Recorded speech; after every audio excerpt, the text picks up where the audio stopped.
Hello, and welcome to this Guild Wars 2 podcast. Here, we have two of my guests, George Weedman. Hello. And Liam Edwards. I liked Guild Wars once. Well, you shouldn't be on this podcast then. Maybe we need to recast you. Wait, I was going to say, are we saying that George liked it at all? When I was a kid, I played Guild Wars for like 3 weeks or so. Talking about Guild Wars 2, George. You guys are not MMO gamers. Yeah, Guild Wars was one of the games that convinced me I don't like MMOs. Oh, no. Well, which one? The first one? The first one. Ah, gotcha. Yeah. I played that alongside Fliff, Fly for Fun. Fly for Fun. Oh my god. That's a relic, isn't it? Yes, it is. Oh my god. I played everything. Nothing. Nowadays, I play no MMOs. I don't know why. It just doesn't. Even though I do play. It's classified, I think, as a technically drug. it's not an MMO. It is a drug, dude. It's so good, though. It's so good. When you picked up Civ 6 not last week, it was like 2 weeks ago, you haven't kept it up. Do you know why? Is there any reason in particular, or did it just fade away? It faded away, and it's just like it was a lot to digest. You know, to get to the point that I watched like 6 tutorial videos. Holy crap. Yeah, to really understand, because the tutorial in the game is garbage.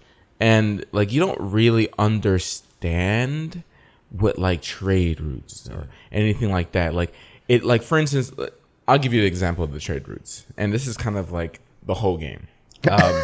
Right, like the trade routes, it says which place you want to go to. It says a number right next to it, right? And you're thinking, oh, you're gonna get 1 gold, one food every 14 rounds or something like that. Oh, but you get it every single turn for 14 turns. Exactly. And it doesn't say that. It doesn't say it. It just doesn't say anything. It tries. And, I got far. I got all the way to the end of the tree. And, because the AI is so, boring. I'm not going to say it's garbage. It's just boring. Like, the AI it's just so They basic. don't invade you in this one as much as they used to. There's a lot more peacetime in this Civ.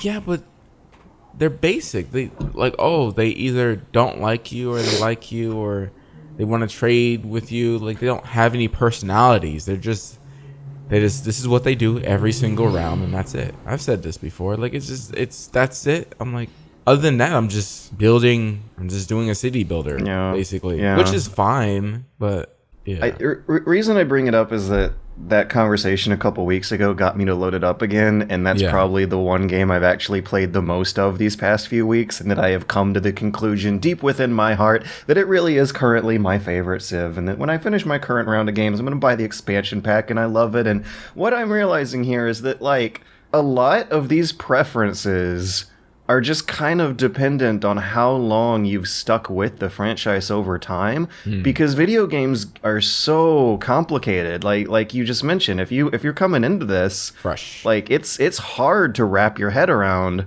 a lot of concepts that I will take for granted because I'm used to it. Yeah, I can see that. It's nowhere. I will probably play it again. I would definitely probably play it again. Just, I got hooked on Path of Exile, and that was the end of that. When I had free time, I was just like, oh, there's a new league out. Oh, that means I can level up another character and try a new build. And the way these things are designed oftentimes means that the one kind of game you do stick with and grow up with and grow to love is now this Skinner box of constantly ever scaling upwards positive feedback loops that make you never want to put it down. And before you know it, you kind of even sort of forget about other stuff like Sekiro and Valhalla. Yeah. I beat Sekiro and never wanted to touch it again. It's just like, I'm done. The thing is, I'm not saying anything bad about Sekiro. Let's kill that right now. What I'm saying is, sometimes I just don't want to play a hard game. It's super weird you say that. Sometimes I just like it's too much. Sometimes I just want to come home from work and just play a game, you know? And Valhalla, I agree with you, George, of what you said in the chat. Oh, we need to say for the listeners. Yeah. I think I've lamented that a lot of Valhalla is pressing one button on the keyboard and then reading the text. And I've never gone all the way through a visual novel in the past. Except for Doki Doki Literature Club. I don't know how much that one really counts. But that puts me to sleep, man. You just press one button. Yeah. I'm okay with it right now. I think I need a break from just pushing one button because I'm slowly getting through it, and I'm just like, okay, I'm just gonna play something that's engaging the brain real quick, because I've gotten so used to just pressing buttons. I don't know. I want my brain to be engaged on some kind of creative level when playing games these days, and maybe that's why something like Civ hooks into me. Is because there's a lot more outlets for self-expression, a lot more different ways that can go according to one's play style. And if it feels like an algorithm could be programmed to play the game instead of me, it just feels like there's an element of humanity in me that's not being plugged into the play process. I'm kind of saying somewhere weirdly in between the two. Yeah, because I have also now joined the land of Get Good, and I finished Sekiro too. But the first thing I immediately did was play it again. Because now I know it. It's safe. It's like a rhythm game to me now. It's not really so much it's hard, but something I know. Something I've kind of learned to accept into my life. So instead of like moving on to another game in which I have to sort of challenge myself again, I kind of just am like playing through Sekiro again and kind of like, I know this now. This is comfortable to me. Is it fun the second time? I know with Dark Souls, like you can pick different weapons and have a completely different build for your second playthroughs, but Sekiro has the one. Challenge. It's like you feel like you've definitely mastered something, but you've reached a new land. It kind of weirdly reminds me of when you finish Pokemon Gold and Silver for the first time and you do the whole brand new like Johto region and stuff, and then you finish the game and you're a Pokemon master, but then, oh my god, the whole of Kanto is yours to conquer as well.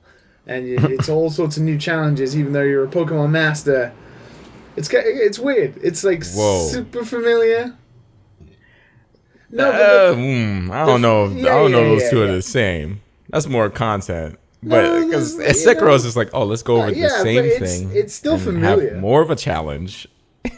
Is there is there a new game plus mode when you beat it? Yeah. Ooh, I'm always a fan of those. It goes up to I think it's endless. What do they do? Endless? I feel like it is. Bloodborne is the one I know. More like analyst. Analyst. From what I saw, some people that goes up to like NG plus plus plus plus plus plus plus or something. They don't have easy modes. They have NG opposite. plus plus plus plus. Yeah, so instead of moving on to another game, although I did stop playing something else, I just immediately, after Sekiro was done, and I'd got to the point where I wanted Sekiro to be done so badly so I could just move on with my life. But then I realized it was like the most familiar thing to me right now, so it was kind of like my weird safety blanket. And I was like, I'm just going to play this again. Yo, I'm still playing Wargroove. Whatever happened to Wargroove? I don't know. You should give it a shot. That patch really changed things. It's like a whole other game. You sound like you're playing an MMO over there. Please come back. Changed it all up. Please come back. Yeah. You make a checkpoint in the middle of a match and then reload it when you screw up and play around with different outcomes, and the game moves a hell of a lot faster now than it used to. It's I feel like that ship might have sailed for me. It's in a different port now. Okay, well, what else do we got? We got Nintendo Labo VR. That is something that at least me and Liam can talk about that is fresh. I went through that this weekend, and you have the more expensive kit. I thought you were getting the $40 kit, but as I found out, you got the $70 one. Yeah, because I felt like, might as well build them all, even though I've not built any since the last week. It's fun. I've always had a decent amount of fun with the Labo folding, and I don't even know if I'd have more fun by myself, because I'd wonder if I go faster by myself. But I've always built them with a friend on the table with me. It's been kind of a social experience, and the reactions between me and my friend were really fun to watch with this one. Thankfully, I got it on video, and I hope to do something with that over the next week by the end of the month. Basically, it was all good, clean fun up until we started going through those mini games. The VR goggles are sturdy. Yeah, surprisingly so. Like there's a little plastic frame in there, and they also have you building that little safety cap that I doubt anyone really uses. That gives more layers of cardboard in between the Switch and the outside world so that it won't slip out. And the quality is, once you're strapped inside, looking straight ahead and not moving, it was better than I was expecting. Yeah. It was sharper and clearer. You don't notice the 720p so much up until you start moving around. And there's this weird fisheye distortion, almost like the black hole. like if you go to a black hole in Space Engine and see how there's that radial shader around that warps everything into a circle. But it's the quality of those mini games that I think really alarmed my friend Ryan. He took off the goggles after playing with one called Animals Galore and just looked at me and said, "This is like a Tim and Eric parody of VR." Yeah, but to be fair, they are not what you're buying this for. What are you buying it for? Well, you're buying it for the kits. You're buying it to make the kits and to use it for the kit games. These mini games are like the weird spin-off nonsense secret games that you get hidden inside of the kit itself. That for children, for the people that the whole Nintendo Labo VR is aimed at, is probably going to be at least like a good 10 to 15 minutes of some weird entertainment. I think we need to clarify by what we mean by kit, because if you play the mini games that require the goggles by themselves, they are of a very different level of production values than the mini games. Than the mini games that require a big cardboard peripheral you slot into the goggles. You can't buy that though. You can't buy the goggles by themselves. You can only get the $40 kit comes with the blaster. Yeah, so you only ever get the goggles with a piece of kit, whether it's the full kit or the blaster or something else. The point being that it is to accompany something else, and then inside of just the goggles themselves, there are these other weird spin-off things. It's kind of like, I feel like if you're going to criticize the minigames, it's kind of like criticizing the 3D videos they have as well. It's kind of like picking up the 3DS and being like, these AR cards sure are interesting kind of thing. It's like the weird side dishes to the main meals.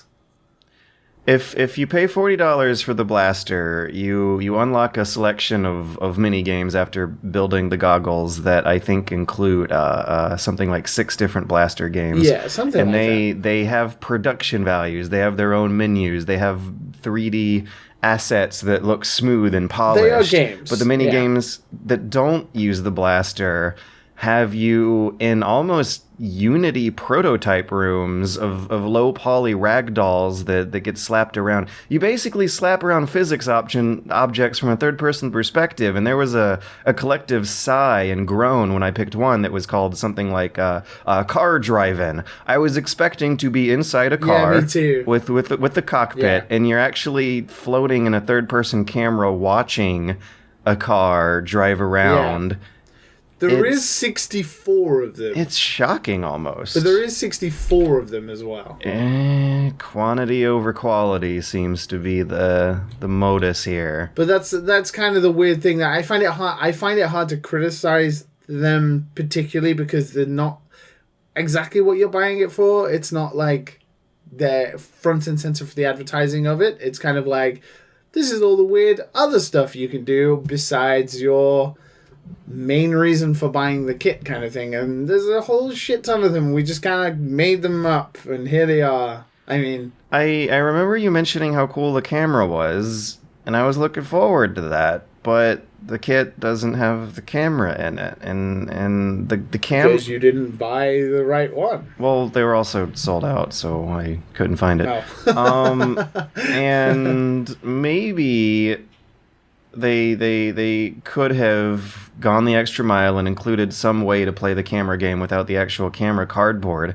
But the screenshots looked cool. They were actual fish. And if you don't have the camera, you're playing mini games that have like weird looking triangle head, low poly stuff that looks like a mid-90s version of CGI that's not impressive. In what? The mini games? Yeah, the mini games. Yeah. I mean, they are kind of what you said they are. They kind of are like weird Unity prototypes but they interface with the Joy-Cons quite seamlessly. And it doesn't do positional tracking, it's rotational only. Yeah. Next week, the Breath of the Wild and Mario Odyssey modes come out, and Yes. I almost am like regarding that as the real meat and potatoes of the kit that I've got. And well, it's the beginning of, is this a viably long tail thing for Nintendo, right, where other third parties can do stuff with their VR? Like, or is it just going to be a Nintendo once in a blue moon expansion Labo stuff? Or if they ever do a pro model in the future, I hope so. Like they're rumored to do so, is that going to be like their full on? Finally, this is true VR. The thing is, what gives me hope is that it is the actual like build quality of the goggles and the visual quality of like lower speed, more stationary gameplay once you're in there. And what gives me hope is that doesn't break an idea I want to see, that I will be using this video as an opportunity to push, and that is them re-releasing some classic low poly games that aren't going to be stressing the system so much as VR friendlier versions that are going to look like when I was playing Dolphin VR, like a papercraft world come to life in front of you. It's really, really quite a magical experience that Nintendo, I feel, would be a great match for. And I'm not seeing anything here that is still like causing me to give up hope on that dream, even if it is a pretty wonky experience. Yeah, it's kind of weird. I look at Labo VR as kind of both a very incredible thing and also obviously disappointing in the sense that to people like us, unless the Mario Odyssey and the Zelda VR stuff turns out to be pretty fantastic, it's probably going to be a missed opportunity. But when you think about it, the context of what it's doing, it's expanding VR into this entirely brand new audience of people who don't have to buy additional hardware like you have to buy with the PSVR on top of your PlayStation 4. You can actually just use the console you already have, combined with the fact that, as I've mentioned before, the price is so extremely low compared to others, yeah, and it's not a high-tech piece of gear, so you're not worried about your children like fucking breaking your HTC Vive or something. They're playing with cardboard, and then experiencing this whole brand new VR thing is so good, and it's at such an accessible level that it's both brilliant and also kind of disappointing for, like, us, for other people. But maybe what we'll finally see is that what it takes for VR to be priced at a point that is palatable for the mass market is for it to be made out of cardboard and there to be assembly required. Like, maybe those are the two setbacks we had to make to get our glorious Nintendo VR backlog made. Like, if somebody told you when the Switch came out, you'd be like, that'll be a VR machine, and you'll interface it with cardboard, you would have been like, you fucking smoking crack, dude. What are you talking about? Like such a Nintendo way of tackling the problem. You're going to playing Zelda on that thing on your face in cardboard. I wonder if it's going to be how it's going to calibrate itself Like you have your idea of laying back in bed. I have an idea of using tape to temporarily put a strap on and off of it. And if you're lying down looking at the ceiling, hopefully there's some way you can press a recalibration button to make the camera look at the horizon line instead of the sky. You can do like the double tap, right? To like calibrate it or something. How does it know? What is that double tap? Yeah, that is quite magic, Is it like an incredibly precisely tuned gyroscope thing? It's a little wonky. It doesn't register it a lot, so... Sometimes it doesn't register, yeah. If you have like the guards on top where it's like double layered cardboard, sometimes it doesn't recognize All right, it. we also got to clarify for the viewers here. Listeners, I mean, rather. When you have your Labo VR helmet on your face, there's not exactly buttons you can press on the Switch itself to use menu selections and stuff. So what they have you doing is tapping the side of it, and there's no actual button you're tapping there. I'm wondering, my guess is that it's gyro. It's just a marked piece on the cardboard, and because it's in that specific spot on the Switch, it's kind of where your volume buttons are, if I remember correctly, on the Switch, because the Switch is facing towards your face. It's kind of where your volume buttons are. I don't know whether it's like tapping on that. I don't You're not know. actually pressing the volume buttons, though. You're kind of like giving the console 2 quick consecutive right heavy boops. Oh no, it's not where your volume buttons are. It's where your actual game cartridge goes in. I think the gyros are trying to detect 2 consecutive quick right heavy boops. But I tried shaking the console to emulate it, and it would not register the shakes, but it totally registers the taps. So it's some black magic fuckery. It does work so well. Like, the camera is the best to me of... Like, the reloading in the blaster is incredible and being able to shoot. But the camera, the way the zoom works, like, 1-to-1 with your physical action... I wish I could feel that camera. How the Joy-Con just knows is so strange. Yeah, it's rotating the gyro, isn't it? Yeah, because you're not doing anything but basically just flipping the Joy-Con 360 continually. Like, you zoom in and you zoom out, and it's so 1-to-1 with your action. It's not like you do the action physically and then the game kind of catches up with wherever you move it to. It's like you turn it a little bit, the game turns a little bit. You turn it back a little bit, it turns back a little bit. You turn it full, it turns full. It's weird. Yeah. Super weird how it registers. Regardless of the software quality, the hardware, the cardware quality of Labo has always been super impressive. And Ryan brought over the vehicle kit, which is something else. Like, you build an automobile dashboard with like windshield wipers with little turny knobs and a pedal on the floor that uses a string and a gyro to determine how far down your foot is. The gyro in the steering wheel determines where you're rotating the steering wheel. IR tabs getting pulled in and out of the windshield wiper levers determine whether or not it knows you're doing those. I have no fucking clue how it's able to tell when you twist the knobs on the windshield wipers.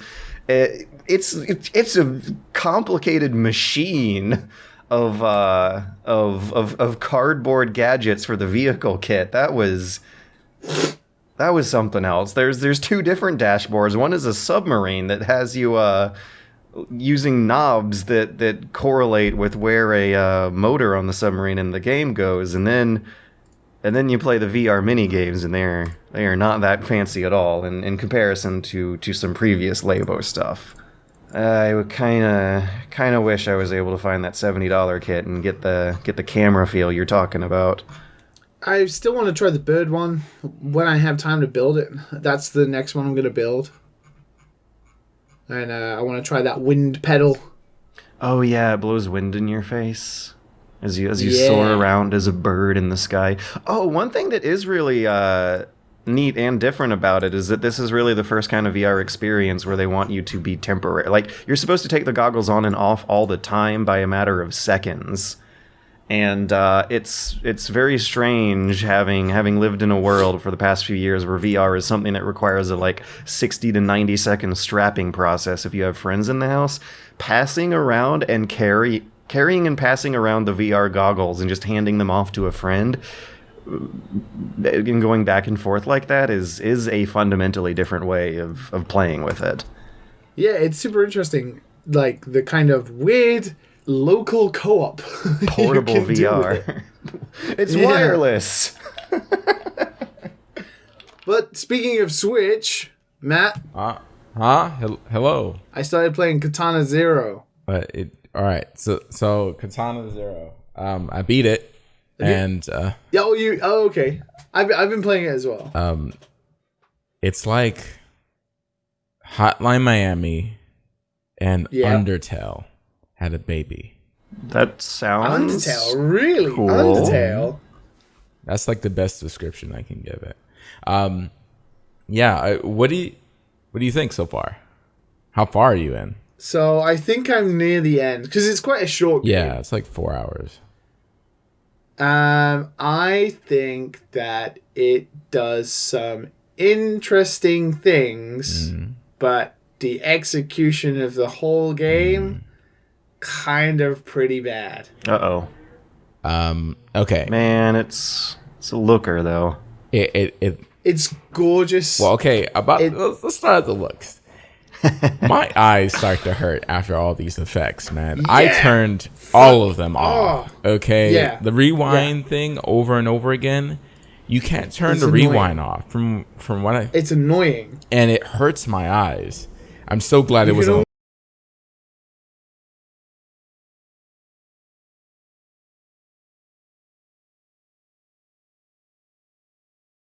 confusing and really annoying. it hurts after a while. So if anyone is going to play this eventually, definitely turn that off like immediately, or your eyes will. Yeah. They even say in the beginning, It has hardcore so effects. many effects. Yeah.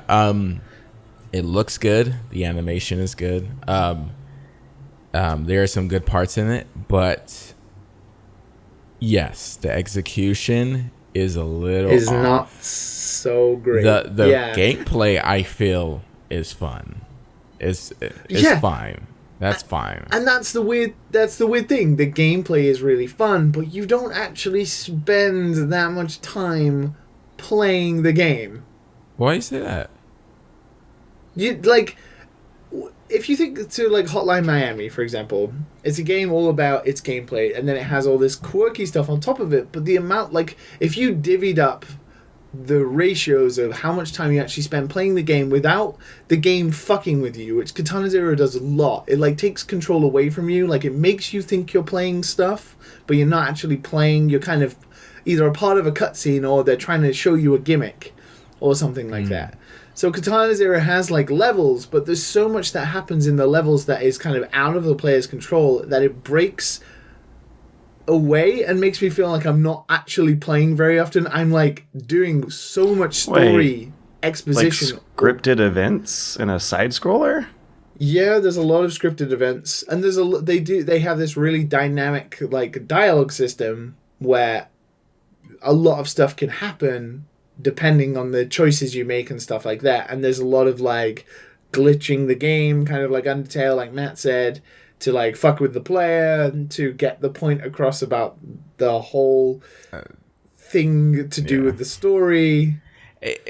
And I don't feel like they took control away from me that much.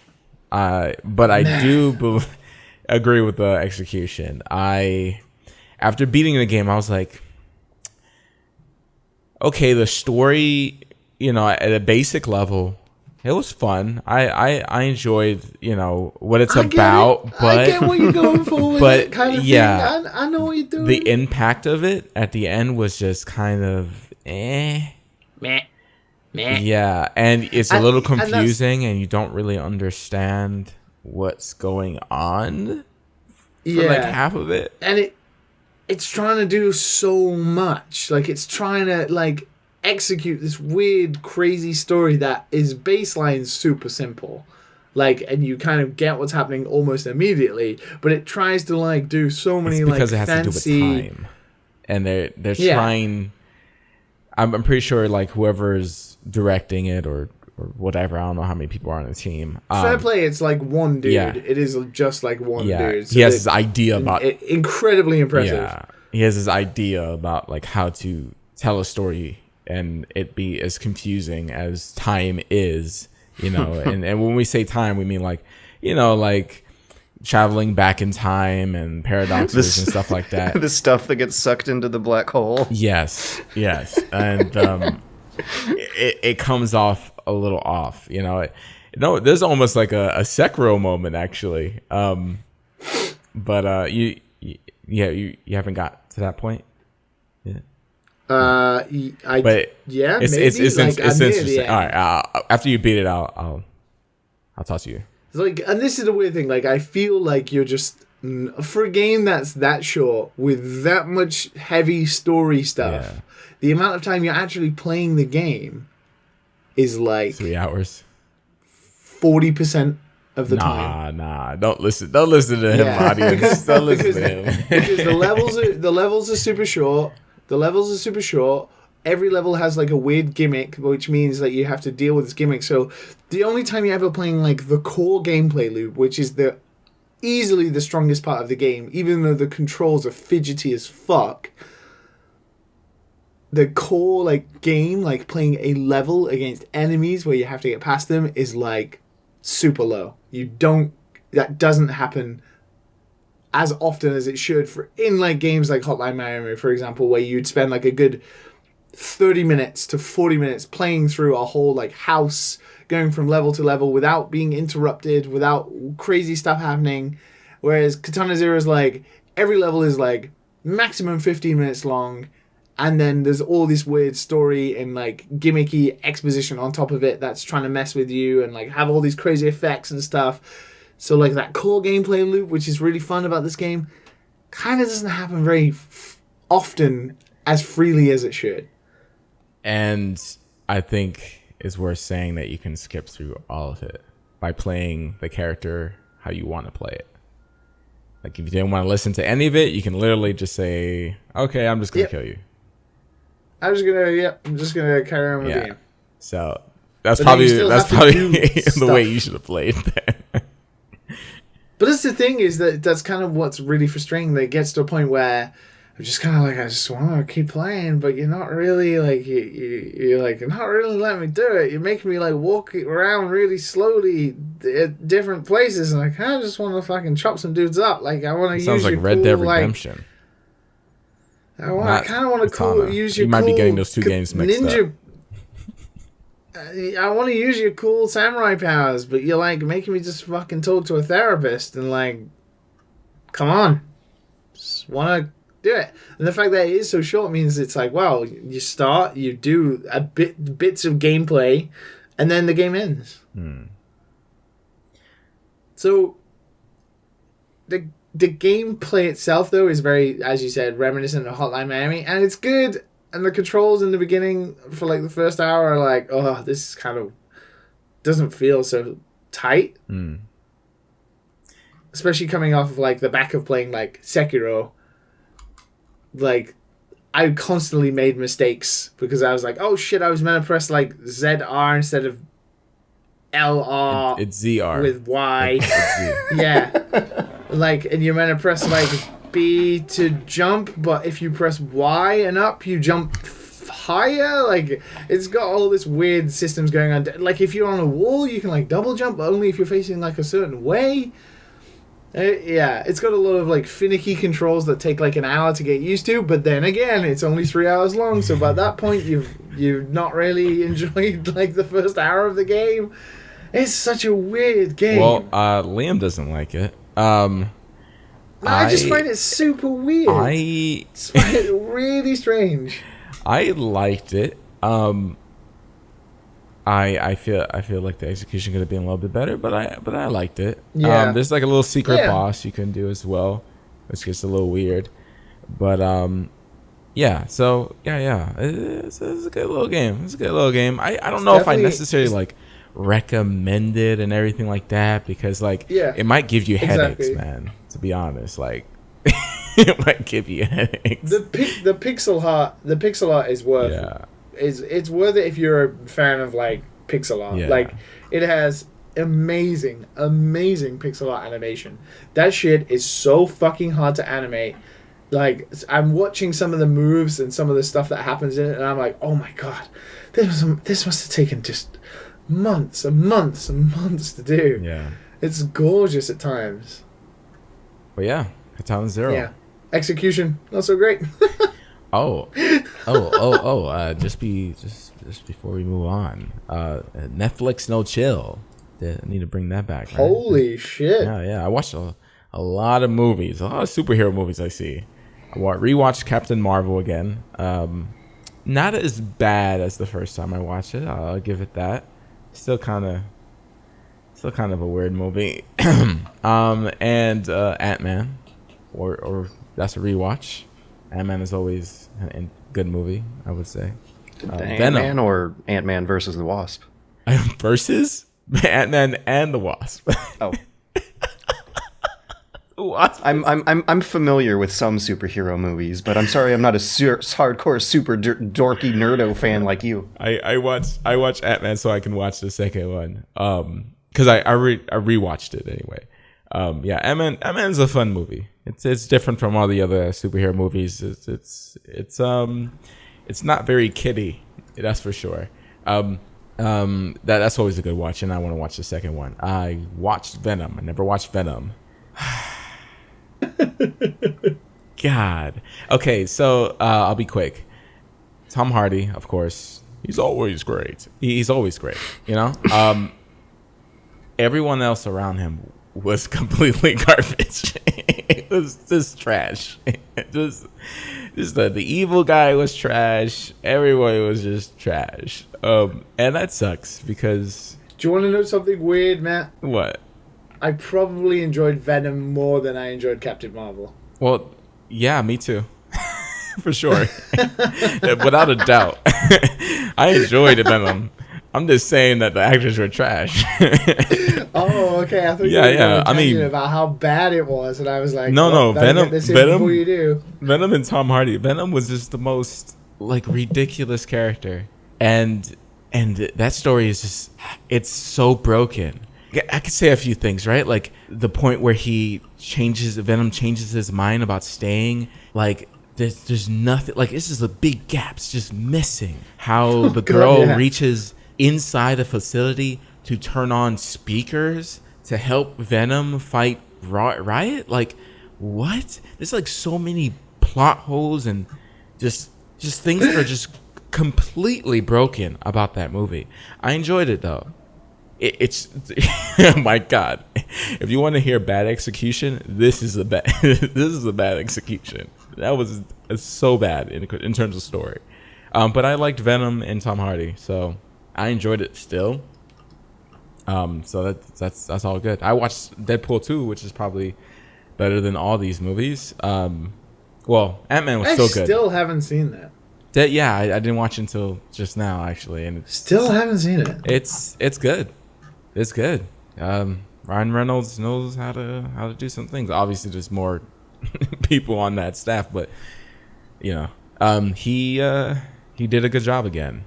So I would say Deadpool 2 is definitely a winner chicken dinner. What about you, George? Do you watch any of these? Do you no? I watch history documentaries. Okay. Well, well, I watch people fight with each other because I'm a simple man. Netflix knows my audience though. Like I've been watching through that HBO Rome series and also spend a lot of Netflix time watching stuff like Ancient Geniuses, where they do little bio profiles of Socrates and stuff. And now they also put out another docudrama series about Roman empires, and the first one is Caligula, who's the famous sex pervert one. I watch a lot of documentaries, but not about that. Yeah, no, they're making them dramatic and fun. They're great. What? You should give them a shot sometime.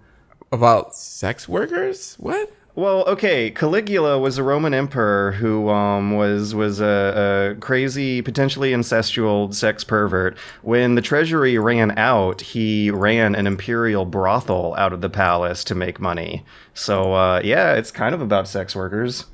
Well, yeah, history documentaries. It's been a while since I sat down and watched the History Channel. So it's been a while. Yeah, but yeah, Netflix. Well, Deadpool's on HBO, but so no HBO, no chill.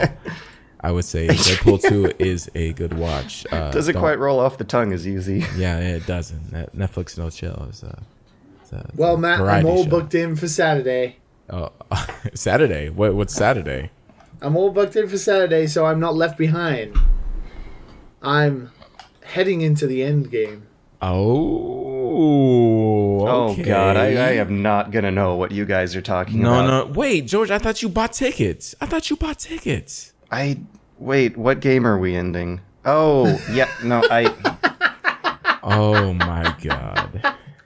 Jesus. I've told you guys that the only Marvel movie I ever watched was Winter Soldier because... Wait, no, there's two. Winter Soldier because of Metal Gear, and then Black Panther because going woke, but... Oh, man. It's kind of being like, at this point, it's being like Thrones? Like Thrones? What? Did you buy tickets, Thrones? George? What game are we ending? What game are we playing over these thrones? Game of Thrones? Did you buy tickets? When I was going through the HBO Rome series, the girlfriend pointed something out that I think explains a lot, and that is that it might have it might have something to do with my color blindness. I might also have a degree of face blindness as well, because a lot of characters in these series look the same to me. And it makes that's just racism, worse. George. That's just racism. It makes it hard for me to follow the plots. Like Julius Caesar's wife looks exactly the same as his mistress, and so I don't know which one is talking whenever they're not both in the same shot together. Like, it's guilty as charged. I guess. Actually, you know what? There might be something to that. That explains a lot, doesn't it? Yeah, because people would, or directors or people in the costume making would dress characters differently, just so you can know the difference between the two characters. Yeah, and I think I look at people's hair first to point out the differences between them. I don't look at their face first. And I noticed that because two characters in this Rome series have very similar hairstyles. One has red hair, the other has brown hair, but because of the shading, they're close enough that my color blindness kind of blurs them together. But they both have like curly hair, and I can't tell who's who sometimes. They all speak with the same British actor accent. Did you buy tickets to Endgame? Oh, I bought out the theater. Okay, so no, I didn't buy tickets to Endgame. I thought you said you bought them. George, you have to see it before Wednesday. I haven't seen any of... I won't know what's going on. It doesn't matter, George. It doesn't matter. No, I don't think it matters. I don't think it matters anyway, Matt. We should just watch it, and George should just be a part of the conversation. Yes, like with that other one. Which one had Thanos in it? Infinity War. This is part 2 of that. Remember when I just improvised my way through the entire spoiler discussion? We'll carry it, Liam. We'll carry it. Jesus. Well, I'm with you there, Matt, because you were like, we have to talk about it, and I was like, I don't know if I can see it. Matt, but I did it. Busting my balls to get tickets. I also want to clarify, we have tickets. It's like 3 hours of your life. We have tickets for Detective Pikachu, not Endgame, because that's video games. I'm going to recognize the characters better. That's the one you said. Okay. I'm actually getting more and more excited about that the more I see. Like, I'm hyped about... It's going to be good, fucking fuzzy Pikachu. It's going to be... At least it's going to be an enjoyable watch, I feel. Yeah. I actually think it'll get pretty high reviews. I'll be amazed if it tanks in some way. It's not going to be a Captain Marvel, yeah. Not going to be as stellar as Captain Marvel. Ooh. I'm hoping Endgame. Well, yeah, I have faith that Endgame will be good. Yeah, man. Of course, it's gonna be decent. I mean, all those actors, they're not gonna they're gonna make that garbage. It's like I'm gonna hold my tongue. Yeah. I'm gonna hold my tongue and move on. So that's We're in the end game now. May 9th, I believe. Oh, wait, let me look up the date for Detective Pikachu, because that's what I'm... Yeah, May 9th, May 9th. All right, it's almost May. Oh my God, 3 what's episodes happening? from now, we'll be talking about Detective Pikachu, and I guess I'll be improvising my way through spoiler chat of Endgame next week. Wait, no, I mean, yes, I'm totally going to see Endgame, and I will have a very serious discussion about its spoilers. We look forward to your divisive, complex input. Yes, my well-informed, divisive, complex input. Them tickets are probably sold out. Atlanta's crazy for tickets. I don't know why. Hello? Yo. Yo. Oh, okay. Yo. Everyone just stopped. What is that? The break? Is that the break? It could be. I guess it is now. It is now. We're getting better at being bad. This is great. Oh my God. So Anyways. is that really the break? Can I go poop? Oh yeah. Yeah. No, okay, no, I'll be right back. You definitely don't leave that in. No. Never before in the history of motion pictures has there been a screen presence so commanding, so powerful, so deadly. He's Conan the Librarian. Can you tell me where I can find a book on astronomy? Don't you know the Dewey Decimal System? Conan the Librarian. I'm sorry. These books are a little overdue. Conan the Librarian. Tonight, only on U62. So the news story this week, we have two very complicated, two very painful ones. And you put them in anyway. Yeah, because they're going to be fun to talk about. The first is once again Chinese game censorship, which I believe we got into a little bit of a spat about last time. But maybe this one will go better. Because I feel like the morality of this story is a little more clear cut and clean. And that is that basically China has reopened its game approval process after it was put on freeze for about 9 months starting last year during the great loot box crisis of 2018-19. And on April 10th, they held a conference announcing their new rules for reopening it. They are starting to put 1,000 games back into circulation. There will now be, in true comrade fashion, a market cap on how many video games are allowed to be released in China in a given year. The TechCrunch article that tried to sum up and translate everything did not specify what the exact number is going to be, just that there's going to be a cap. How does that even get decided? By the party. It's authoritarian capitalism marketing itself as communism. So weird. So the idea is that the party is able to micromanage a market that operates with some degree of freedom. And in this case, and in the Soviet Union, there were less freedoms afforded to its marketplace. But here, Chinese people can start businesses and make games so long as they don't go over the yearly cap on how many games they're allowed to release per year through the approval agency.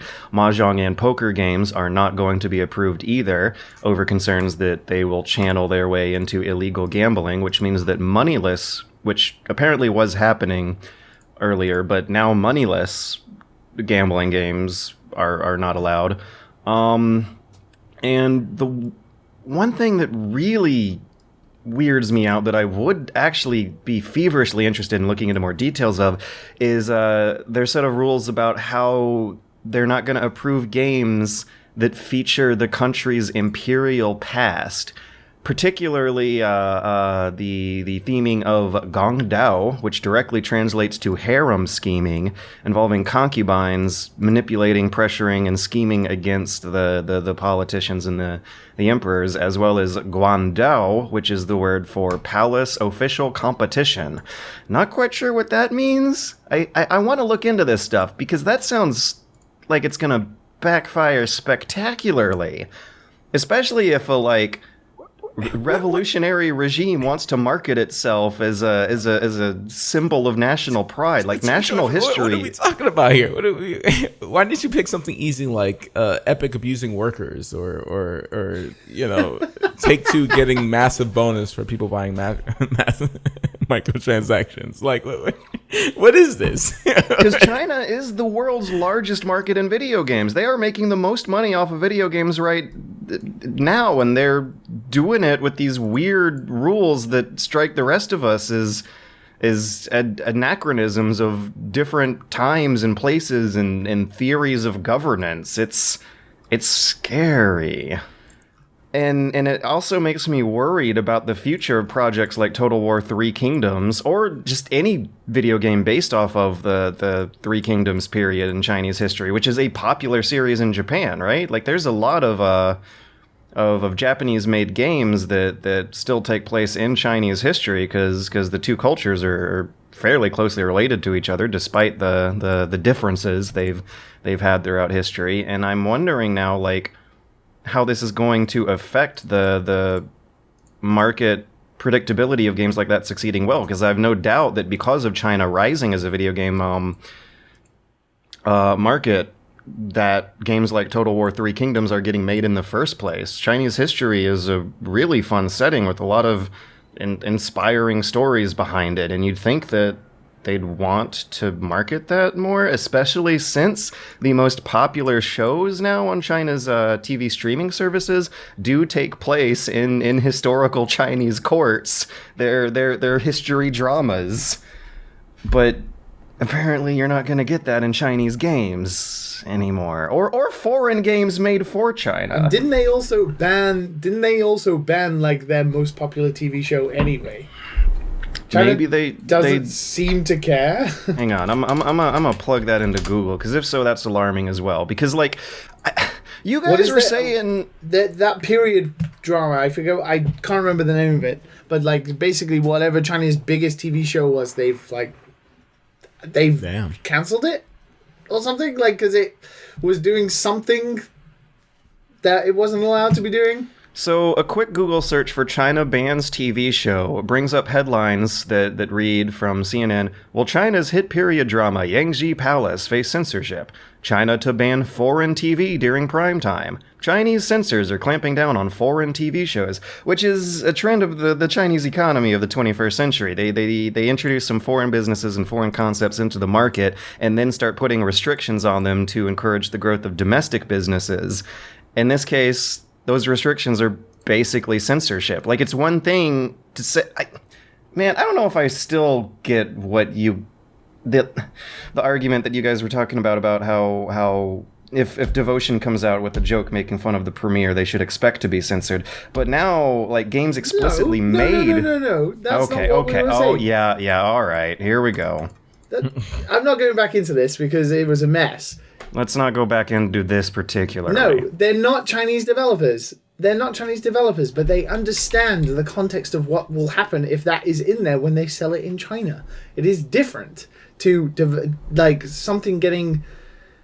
They knew full well before that this would happen, and also they came out saying it was placeholder text anyway, so it was in there by mistake. It wasn't supposed to be there.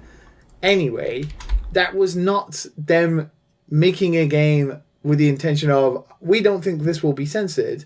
They full well knew that something like that would would register on the radar of those types of government board things in China that bans shit like this. They obviously have a record for that. Well, now it's officially on the books that you can't even have it in a historical setting. Well, you can't even do anything. Didn't they announce today that you can't have, like, puddles of blood? No blood, no corpses. You can't even turn it green like in Germany back in the day. Well, lucky for China, League of Legends doesn't have blood. Yeah, Chinese games are gonna have corpses just shrink away into nothing as soon as people die, I guess. Like from an now old on. JRPG. Like the vibrating Final Fantasy fade to white. The history thing just absolutely like boggles me. TechCrunch's analyst says the Chinese officials worry of, quote, obscene contents and the risk of political metaphors. So, I got a history story for you guys. Oh, okay. Let me strap myself in here. The risk of political metaphor that their translator might be referring to is potentially related to the concept of there being a right to revolution in a lot of Chinese political philosophy. Way, way, way back long ago in like 1000 BC, the ruling Zhao dynasty wrote into its political philosophy that they consider that the people of China have a right to revolt if the current government fails, and that it is a divine right ordained by God. The mandate of heaven includes some provision saying that if there's a lot of floods and famines and natural disasters, that means the current regime has got to go and get replaced. And so throughout history, a lot of the regimes that have overthrown previous Chinese regimes have more or less been seen as continuing on the same ancient ethos of the originators. And as a result, China is the longest lasting contiguous civilization in history, to the point where the Terracotta Army is the tomb of the first emperor, and archaeologists don't actually want to dig deeper in there. Partially because ancient writings talk about rivers of mercury, which would poison them, but also because they still see that guy as a relevant ancestor whose resting place should be respected. Like, there is still, Chinese history is considered a still living memory of that that the current situation was directly inherited by. And that concept of the right to revolution also partially explains how communism became so popular there in the first place, and also why the current regime might be really, really spooked of people discovering that was written into their writings, and that if the current fairly nice standard of living enjoyed by the new middle class of China, if their economic situation dwindles, they might not want them to know about that part of their history.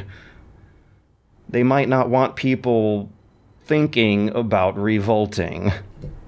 Well, that's one silly thing to think, considering the internet exists and there will always be a way.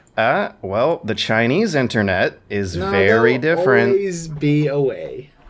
You're not allowed Facebook in China yet. I wonder how many Chinese Facebook accounts there are in the world. They're also one of the first nations to actually effectively censor the internet. And a lot of Western companies are going along with that. So this could be actual cultural sensitivities from current Chinese authorities who consider their history to be a still sacred, still relevant part of modern living, or it could actually be an Orwellian effort to censor history and keep the people ignorant of this concept of the right to revolt, which has been just... Realistically, I don't think that could ever happen anymore. Now that the internet's there? Yeah, North Korea got a head start. They started that shit before the internet even existed. Now you can do whatever the hell you like to brainwash people, but I don't think you can get away with that, no matter how hard you try now. I don't know, man. Like, even the freedoms of internet we enjoy in the West is resulting in people getting brainwashed for authoritarian causes. I mean, brainwashing is different to just completely, like, hiding real info. China could basically just make up fake info and then confuse everybody, but that's different to straight up just hiding. So any further thoughts? I am alarmed and saddened by this news. I'm also confused by it. You have some... I'm looking at these topics here, and the next one is not any better. No. It's not any better. And I think I'm just going to leave now. Get ready for work. No, don't go. Later. You don't. Everyone already turned it off already. You don't want to hear... Okay. You don't want to go on the adventure of potentially saying some really stupid bullshit in this incredibly weird, sensitive story about an incredibly big fuck up? Before we head into the next story, as people periodically every Tuesday and Wednesday, depending on which one of us is which, who periodically say dumb shit that gets edited out. Yes. Frequently. Yeah. I have zero idea how the next story ever happened.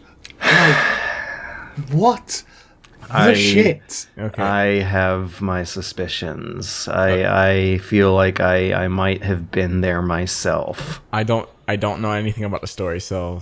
Oh boy. Now you're gonna love this. This is a delightful little roller coaster. I'm already strapped in, so. So you know how Joker from Persona 5 got put into Smash this week, right?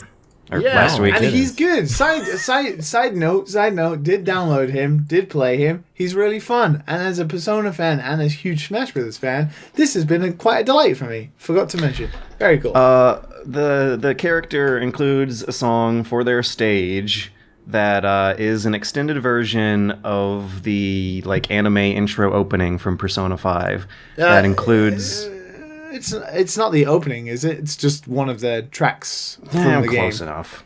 In Persona 5, you would not hear the part of the song that such people like Kotaku UK editor Laura Kate Dale was now able to hear in the background of the Smash stage for Joker. And she heard a very suspicious bit of lyrics. She was told by somebody.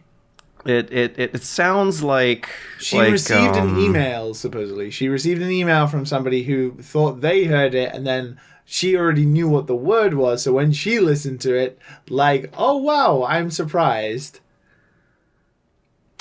The common fan consensus is that at some point in the background, in between verses of the actually transcribed lyrics, you can look up and see there's some whispered improvisational, like kind of scat mouth singing going on between these verses, in which the singer mumbles something that sounds like retarget.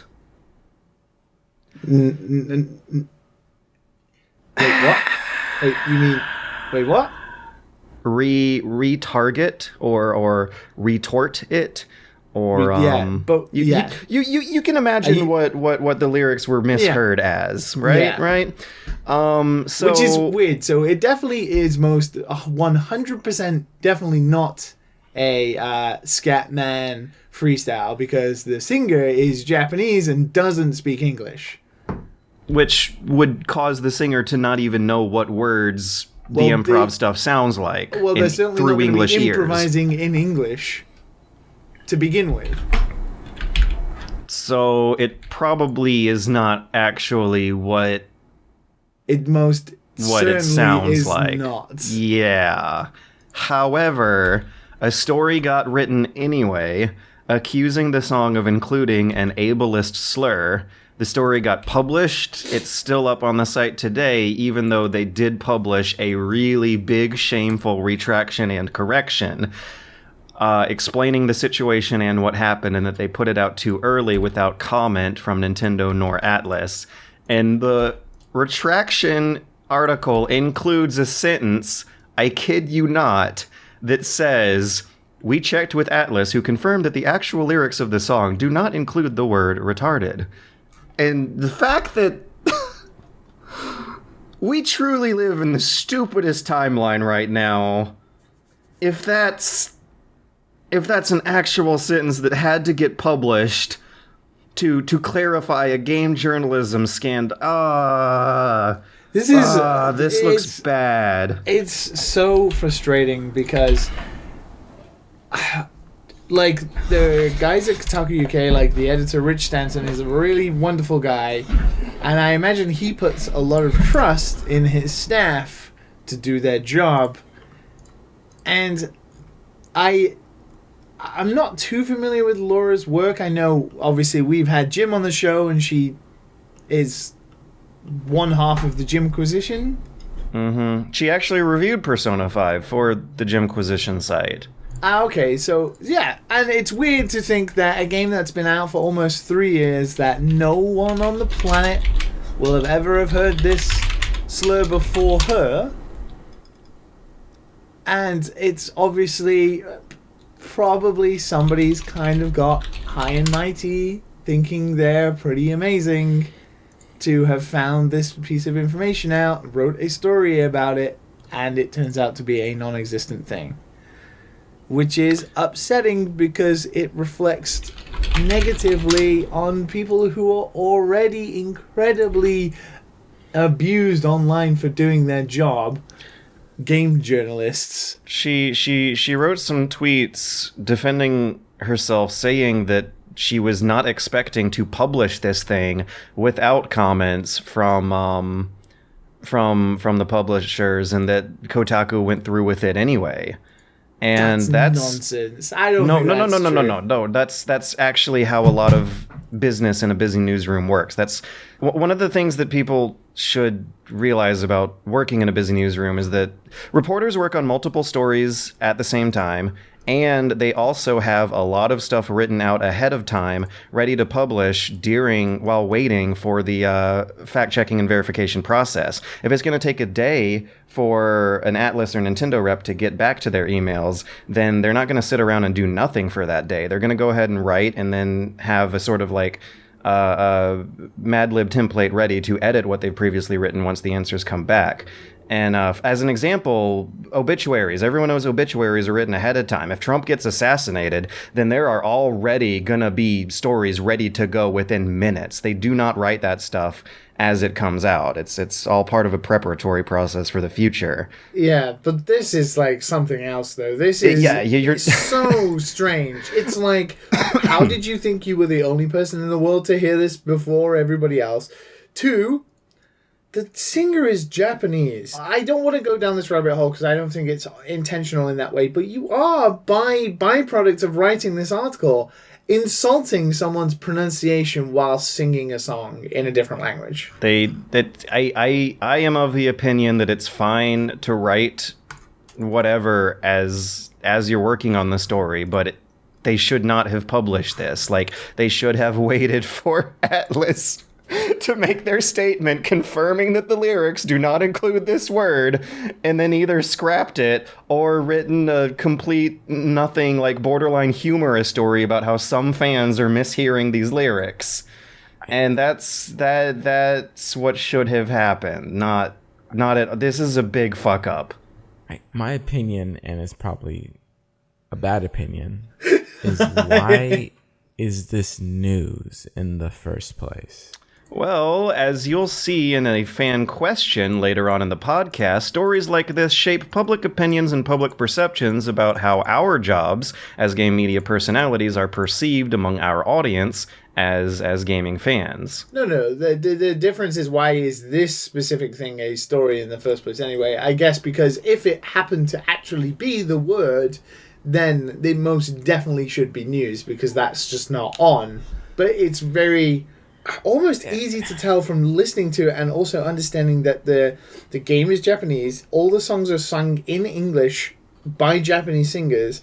This is a word that contains the letter R, which is the hardest word in Japanese, with R and L, and combining that, the inflexes English of the exists word, for a reason. and the intonations. They do not have.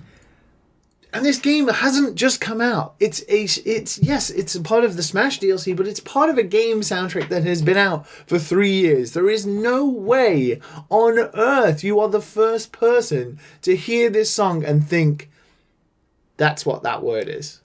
So this part of the song does not show up in the Persona 5 game itself. It's been part of the extended soundtrack. And I guess that's how she in particular missed it all these years.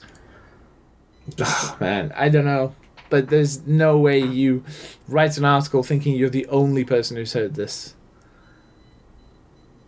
It's a shame. It is a shame, because I imagine there was no hurtful intention in writing the article, and all the people who just jumped on the bandwagon criticizing her just being, quote, racist because it was a Japanese singer. That's not right. That's not on. That's obviously not what's happened. But I don't blame Laura. But, for me, if this is news nowadays, this is the reason why I don't even look on these websites anymore. I don't care. I don't care about this stuff, man. I want some news. You know what I'm saying? I want to know about the industry. Reassociates their game industry censorship rules. That's a big story, but not like I come from an age where the Black Eyed Peas, the original song said "Let's get retarded." I come from that age, so when I'm desensitized from it. So it's not news for me. It's not. I know that's a bad opinion, but it's just not. It's just like, okay, if it did say it, then yeah, take it out, whatever. But it's just like, I don't know, man. Like, this is what people write about now. It's just like, Jesus. Well, Christ. no. In fairness, if it was the word, I still think it would be news because it's not on. You know, even if it does come from Japan. And to be fair, in my own personal experience, I've never ever heard the word retard in Japan ever. I've never heard it.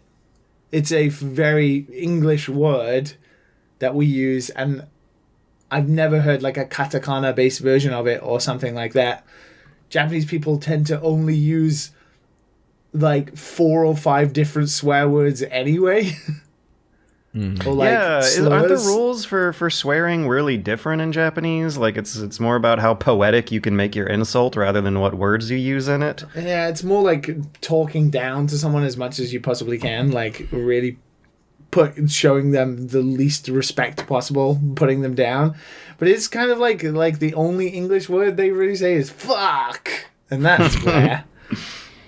Yeah, it's one of the interesting revelations in my game ratings video, which after these China rules is now completely obsolete, is that Persona gets higher ratings in Western countries because of language than it gets in Japan, where cursing is not as coherent a concept. Yeah, it's rough. It's rough.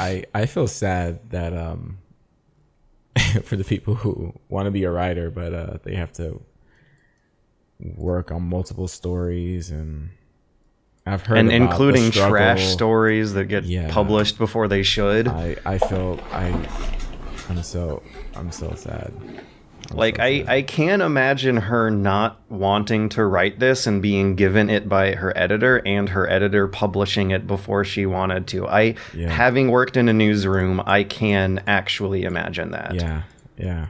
So, but because it's actually happened, because they went through with it, I don't know if it's appropriate to give them the benefit of the doubt anymore. The damage has been done. Actions speak louder than words. Yeah, Laura's been on the show on TOVG. Yeah, she's generally pretty okay. Fine. Yeah, it's surprising that it's coming from her as well. There's another element to it.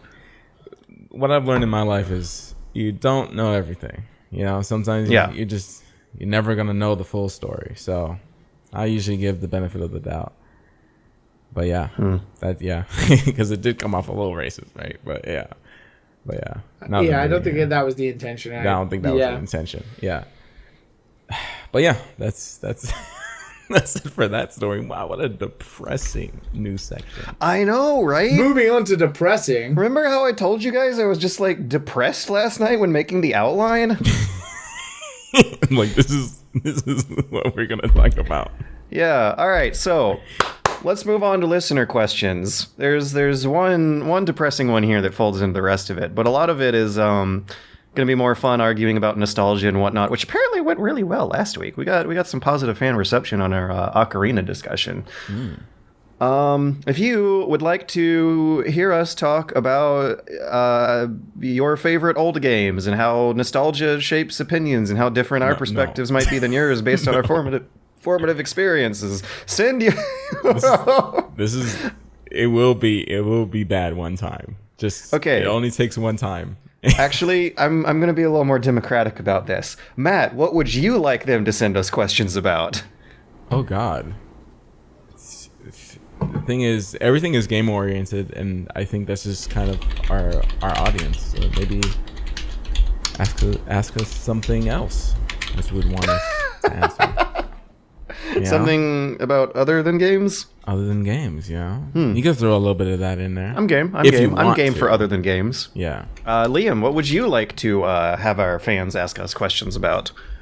Ask Matt for recommendations on California instead of asking me all the time about recommendations about Japan.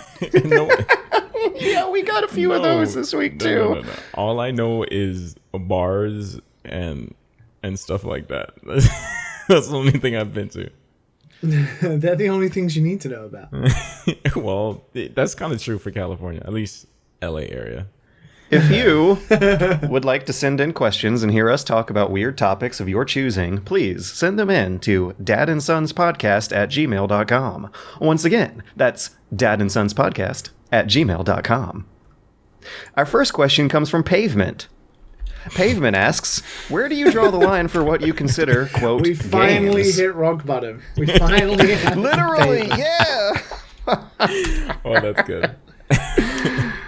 Where do you draw the line for what you consider games? Even though Valhalla has gamey portions, those arguably serve only as engaging busywork to string together linear character and plot developments. What ingredients must you throw in the pot before you can say you've created a game? Oh god, I don't even want to answer this question anymore. It's I kind of answered this in a video. ooh, a Guild Wars 2 video, perhaps. No. From No, it wasn't. It was 2012? That Dragon Cancer. Oh, yeah! Yeah. Because I had to look up some of my old stuff, and I believe I said something of gameplay kind of enhances the experience of the story, and instead of just like watching something, you're interacting with it. You have more of a I don't know, like a connection. Yeah. To the story. And Yeah. I think any type of interaction, I mean, even if it's kind of bare bones, you can consider it a game, but I don't think it matters. Like, oh, this is not a game, this is a game. I'm not really much of a judger in that way, so Nope. I might be biased. Yeah, me neither. Yeah, it's just like, okay, it's on the store, you know. If For- it's for good, me, if the story, I- if it's whatever it's trying to accomplish, if it's good, then it's fine. I think I'm in the same boat. It's the interactive element I need, which means I have a very open-ended definition, an open-minded definition. The line between... Yeah, no, any interactive electronic software I am probably going to call a game, regardless of whether or not it has puzzles and combat or whatever, because the constant I've noticed throughout my life is that us nerdy people are all into the same stuff.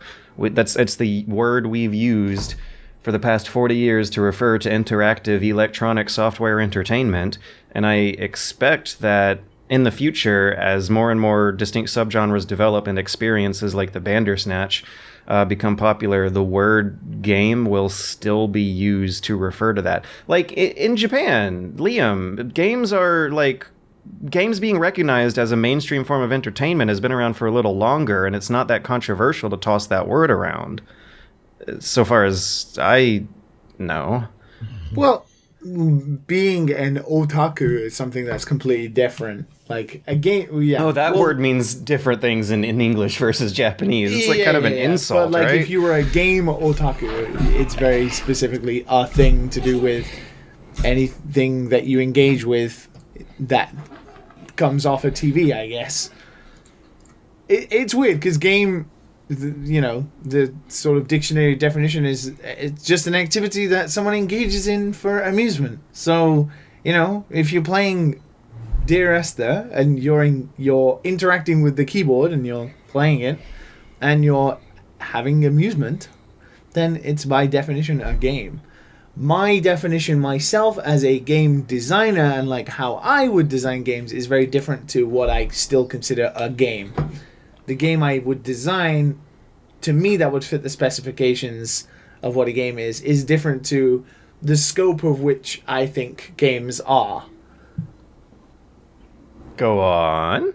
For example, like, I would never make a game like Everybody's Gone to the Rapture or Gone Home, because to me they lack the type of game that I want. Like, the type of interaction that I want to give the player. Like, there is not enough. And it's not the right style. But to me, do you they enjoy are still those? games. Like, as a player rather than a developer?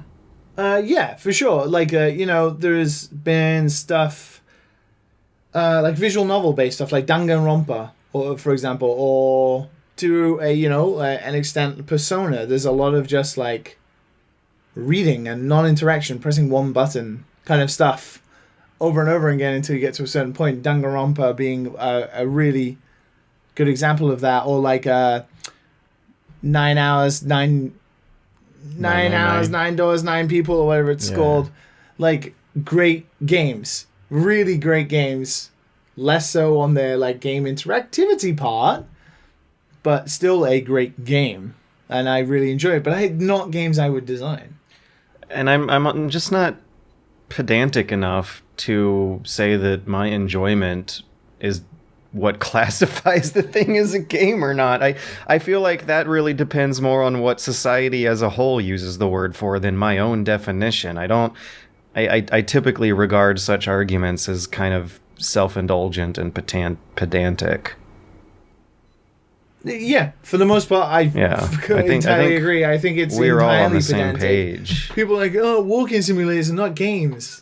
And that actually it is. Gave me whiplash. When Gone Home got the reception from that chunk of the fan base that it did, I was shocked, because when I was growing up making mods for games, I would make cool little walkabout levels in the map editor for like Quake 3 Engine's Jedi Academy, and it was not controversial back then. One of the best rated PC games of all time is Myst. Like, come on.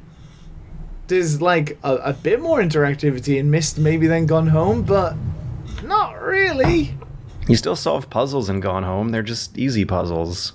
Yeah, and that's the thing. It tests your reading comprehension. It is definitely one of those eye of the beholder type things, and it definitely fits into two categories for me. Like, the type of game I would design is the type of game I would like to play. You know, and we know what type of games I like to play, so that is different to what I consider games, though. Game is stuff that's interactive, and it's weird because stuff like Bandersnatch, for example, sits in a weird chasm of like, well, it's interactive to a point. But if you were to walk out on the street and say, Netflix made this video game type thing called Bandersnatch, it wouldn't be right. But people would know what you're talking about. They'd be able to formulate an image based off that word that actually represents the product. Well, it's weird because we come up with these weird pseudo names for stuff like interactive game. You know, like the old PC what do we used to call them? Like Night Trap. FMV games. FMV games, yeah, like weird full motion video games. Like they have I to would have call like Bandersnatch an FMV game. Yeah, they have to have like a suffix added to them to like explain what type of interactivity game they are. Therefore, Like, I would consider it a genre of game. Yeah, like walking simulator game. All FMV games are games, but not all FMVs are games. Yeah, so yeah, it does fit in like a weird situation. Games are games. These are games. They are interactive. My definition is synonymous. This podcast is interactive. Press 2 now to kill Matt. Yeah. We play games on this podcast sometimes, you know? I wouldn't consider a vending machine a game because there's not an entertainment element to that. An entertainment electronic software is basically where I draw that line. I mean, with a vending machine, you technically have a final result, which is one of the major theoretical stipulations of what defines a game. But a game has to have a final result. Yeah. You guys remember when you're kids and you're real bored and you just play with the vending machine buttons? Did anyone else do that? A vending machine may not be a game, but it's possible to make a game out of a vending machine. I mean, you can make entertainment out of most things. Whether it classifies them as a game or not is, well, pedantic. Yeah. Move. And any further thoughts? No. We've solved it. We got some dope names. Solved the games today. Industry. Jesus. Our next question comes from Sick Boy Jojo. I would care to know if you had any video games that you have sentimental value for that has not aged well. For instance, I love Final Fantasy VIII even though the junction system was garbage and the story was insanely full of plot holes and the gunblades made no sense, but it still remains my favorite Final Fantasy. Most games on the Nintendo 64. Yeah. Snowboard Kids. You know, last week we were just talking about Ocarina, and I think we all agreed it didn't age well, but we have a special place in our heart for it. Yep. Snowboard Kids on the N64. Soul Reaver on the PlayStation 1. Ooh, Skies of Arcadia is a game that is a very generic JRPG, but it was the first one I played, which meant it floored me. Oh god, it handles like garbage. I played that maybe like 4 years ago again. Oh, wow. For me, it's probably GoldenEye. Yeah. Yeah, That GoldenEye has is not aged some well janky at shit. all. It is bad. You have Oh, do you know you have to move the analog stick? And there's to no aim? like dialogue or sound to it. Everyone either grunts or has gunshots, and that's the only bit of the soundscape to it. Surreal, kind of And the guns have dreamlike. that weird like slapping noise there. And no reload animations either. They just slide to the bottom of the screen. You hear a click, and then they slide back in. Also, is it the AK-47 that looks like a pencil? Yes, it is. The guns do not even look like guns. Yes. I played that on multiplayer for hours, man. For hours. Way before I played single player. My God. And that sound fucking amazing, when he gets though. hit. Yeah, it's weird. It's weird. I also love like that the game. fact that you could be like, it'd be like one of those heated moments. It'd be like, dun, dun, dun, dun, dun, dun, dun, dun, dun, and then you just pull out your watch, and it goes, whoop, and it goes, dum, and it just slows down everything, changes the music, changes everything. You just pieced out for however long you wanted. Oh man, That was a smart transition screen, though. man, yeah, that's crazy. I was thinking about it because, do you know what? It's like I was very, very tempted today to buy Dragon's Dogma for the Switch. Is it good? Good choice. Yeah. Yeah. And I played the demo a long time ago, and I really, really enjoyed it, and I never got around to playing the full game. And I was thinking about buying the Switch version. I'm still probably going to buy it. And then I was watching videos of it, and I was like, wow, this game looks janky as fuck. And then I remembered it's like 7 years old already. I was like, oh. Yeah. Switch version's got a 75 on Metacritic. I wonder if they fudged the port. Supposedly, I heard it was a really good port. Oh, okay, never mind then. I wonder why it has a 76 then, or 75. That's not Because too maybe bad. it's janky? I don't know. Yeah. Yeah. Anyways, last but not least is the sad question. This is the one that this Kotaku UK Persona story contextualizes. Amy Z asks, people have been making fun of game journalists in comment sections since what feels like the dawn of time. But over the years, I've witnessed the hate towards game journalists reach a level of ubiquity I am uncomfortable with. Whether it's a journalist receiving online abuse for not being good enough at a game, or accusations of political nature being made against journalists, and often whole entire websites, it feels like every few months there is a new controversy regarding any number of video game news sites that ends with someone being on the receiving end of harassment. Do you guys have any thoughts on this? I personally feel that game journalists should get a lot more respect. Yeah. It kind of sucks. Like the IGN thing. Like people That still watch the now- videos. So I don't understand. This very week, we have that story that is fuel for this fire. Yeah. Yeah. You know, And it's sad. Sorry. no, go ahead.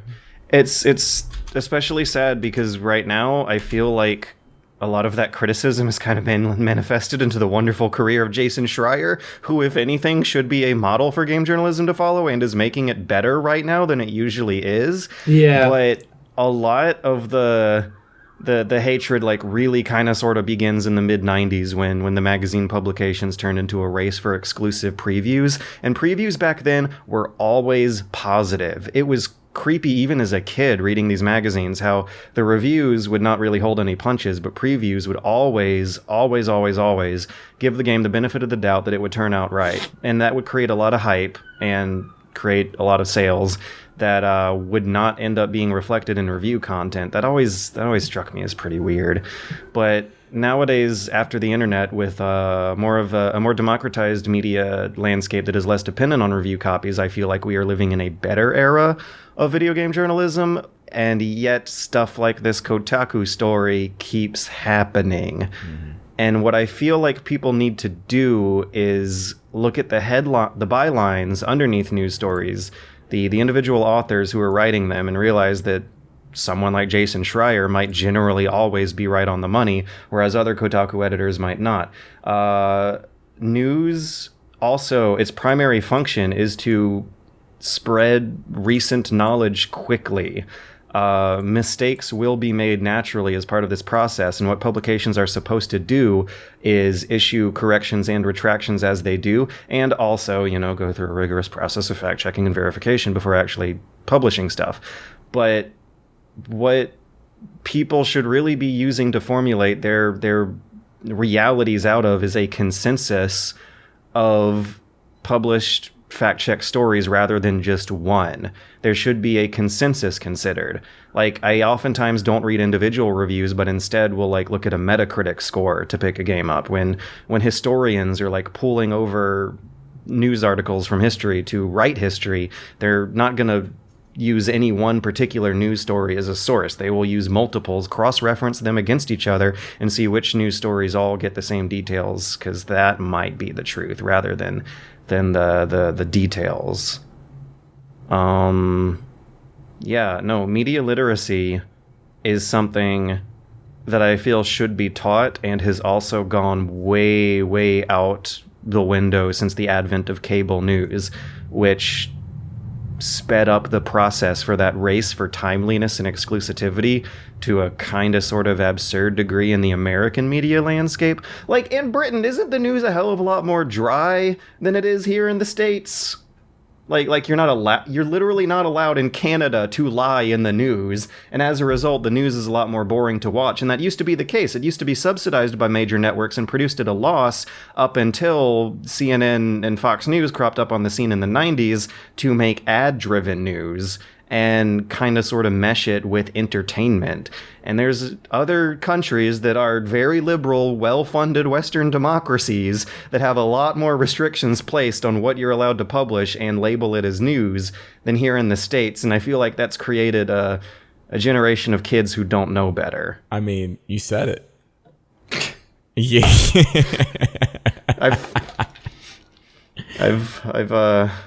You went in. I've taken classes on this stuff. Yeah. It's. I wonder what the demographic is for that. You think it's all kids that are just have no respect for people? Oh, I think that's part of people's jobs, or it's just everybody. We all remember what happened in August to October of 2014, and imagine what it's like being a kid who grew up with that, instead of an adult who has the context to be able to cynically disregard what sounds like alarmism. It's weird because I feel like a lot of it comes down to jealousy, too. Jealousy? With games, with the idea of being a games journalist, reviewing games for a living, being someone who gets to talk about video games as a job, and the kind of weird elitism, ownership that video game communities have always had. I know better than you. I fucking play games all the fucking time. I know way better than you. Why do you have that medium job? Why don't I have that? That oftentimes you're so wrong. It differentiates its users between winners and losers, and maybe that's part of the mindset. So when they have something that happens where it's kind of for example, Laura K. Dale and the Persona thing, the easiest thing to do is be you're a disgrace. Mm-hmm. Why do you have this job? It should be more respected people like us who know more about Japanese language culture, who know about Persona's history, and and then it feels like a lot of people are just kind of pseudo-just. That's another thing. People always go to the worst. I feel like the speed with which journalists have to play through games means that they can't really specialize in any one particular genre or series like fans can. That is a luxury that is not afforded to you when your job is to play through as much shit as possible. And to be perfectly honest, like, back when I was doing reviews, I kind of hated that. I hated not being able to really dive into something I loved. I did not want to gloss over something that was great and then have to dive into something that was mediocre for a review. Like, it was really a kind of miserable way of looking at my time spent playing games. And it's weird because one of the things that really frustrates me about the abuse that Jason gets at Kotaku is Jason does pretty much the best work in regards to video game journalism that's out there. Like, there is excellent pieces throughout the year that we always have, but Jason is like a consistent. Jason is like a consistent. Every story is well researched. He spends months doing it. He looks into stuff that other people are afraid to do because of the fear of backlash from companies and publishers upon their own media outlet. Kotaku has been blacklisted by Bethesda for like 4 years now because of something they wrote. Who is in the wrong here? Easily Bethesda. That is such a childish and bullshit way to do anything. And now Schreier's getting published in the New York Times. Like, that guy, I feel, is going to go places, and we are going to remember him. And that's the thing, is like, Jason is doing this incredible work, and like, what a lot of people don't understand, he's doing work that is almost needed. Like, all of his like research into like crunch at Rockstar and like BioWare has now spiraled into other outlets not being afraid to look into it. So we've had like the Polygon one about Fortnite recently. There's been some stuff about like the stuff on Mortal Kombat that's coming out. Like, he is paving the way so other people can do it freely. And that is like, for people like me who have suffered at the hands of big companies doing stuff like that, his investigative journalism is incredible. But the abuse he gets is from people, fanboys, who will defend these companies, like the BioWare one, where they'll defend BioWare for their decision to do it, and they should be able to do what they want to make the games. And Jason getting abused because people don't fucking understand that companies don't care about you. You can't be defensive of a company that you're a fan of when they do bad stuff. A lot of people also haven't fully internalized the concept that every single transaction you ever make is an adversarial one. Companies are not your friends. There will always be a profit motive skimming stuff off of the purchases you make that go to non-productive fundings, like offshore tax haven accounts. Schreier's reporting also is like completely outside of the model game journalism used to be of digging after exclusive previews in order to get early access to reviews that you had more freedom to write about. Like, he's not beholden to those interests. He has a network of anonymous insiders that feed him information behind the scenes of scandals going on that people otherwise wouldn't know about, that the companies do not share with the news outlets. And that's actually a more representative model of how journalism over the past century has worked since the 1920s and 30s. I find it incredibly strange that people pick apart Kotaku as frequently as they do. Kotaku being like the motherlode for people's obsessions with conspiracies about video game journalism and stuff like that. Kotaku are blacklisted by multiple big companies because they've written stories that these companies don't want out there. That's the big difference. And Kotaku are the only ones doing it. It's really strange that they get such abuse and I think IGN do excellent work and they do creative content for their viewers. It gets muddled in with the amount of like advertorial stuff that IGN do, which really is such a creaky line between when they're reviewing a game critically, but they're also doing advertorial stuff about that game. And that is a weird, creaky line that I feel is fully open to criticism. Yes. That is there is a very clear conflict of interest when a video game maker is providing you exclusive access for products that you create content with, and then later on some stories pop out saying that video game maker is working their people out of a career in games, that they're not paying their people, overworking their people. Exactly. Why would IGN ever report about BioWare? Or why would IGN ever make an investigative report about BioWare's crunch habits if they have a Anthem advertorial relationship with them. Like, I get it. It's business. You gotta make money. Gotta pay people. It's fine. If you're making cool, quirky, like TV show-esque things like Up at Noon with like Brian and Max that are fun and great, that's fine. But to like criticize like Jason Schreier for doing the work he's doing is so weird to me. It's such a weird video game fan defensive thing. He's really like the first major instance of game journalism trending in that direction. I remember before him there were some Kickstarter projects that would travel around the world and interview some indie developers, but I can't remember stories about AAA developers being made similarly on such a large scale as however he is able to be funded to do that. And I expect it's because Kotaku does not rely on as much advertising from video game products as a publication like IGN. Their funding comes from some other kind of advertising that might be less flattering in the long run, but it's ultimately a more appropriate source for if it's able to push out these kinds of stories. Well, All right. it's tough. It's tough. Respect to the people who bring you the news, apart from when it's so hard to follow up the Kotaku news from this week about Laura with this question.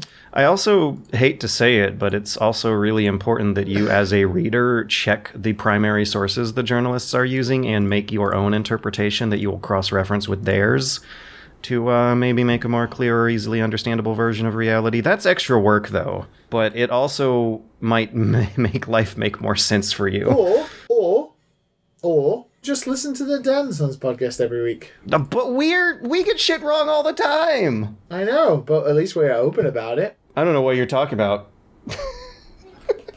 Matt is the most reliable, 100% viable beef source for all your Guild Wars 2 news. Oh, yeah. That's me. we never get Guild Wars 2 news wrong, do we? No, sorry. I was just playing World of Warcraft over here. Oh my god. Matt, That's a throwback joke. Whoever gets that, oh my god. Matt, out of pure interest, when was the last time you actually played Guild Wars 2? Oh, no, I played Guild Wars 2 last week, actually. Really? What, you're still doing it? Yeah, because they're about to release some huge patch, and I went in there, tried out some of the new We fired skills. half of our staff, so... Huh? Oh. Is that the we fired half of our staff patch? Oh, yeah. And Yeah. with that being said, might be time for us to wrap this up and head out of here. Yeah, I gotta go to work. Yeah. Time to play some Guild Wars 2.